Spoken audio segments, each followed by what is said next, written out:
How to add email button on TikTok. Hi everyone, I'm here to assist you today without any delay. Let's jump right in. First, open TikTok. Log into your account, then click on your profile at the bottom right corner of your screen. Then click on three lines at the top right corner of your screen.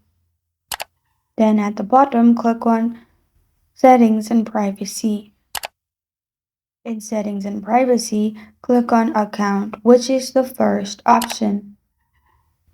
After that, simply click on Switch to Business Account.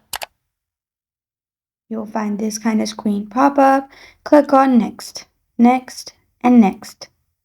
Choose a category for your account and press on Next. After that, you can add your bio or skip it. As you can see, my account has been created. Now click on Edit Profile. In here, click on Action Buttons. You will see email. Click on Add your email. Then simply add your email. After that, click on Save at the top right corner of your screen and you're good to go. This is how to add email button on TikTok. Thank you for joining me today. If this video helps you out, please leave a like and subscribe for more. Got a question or want to suggest a topic? Comment below. Thank you for watching.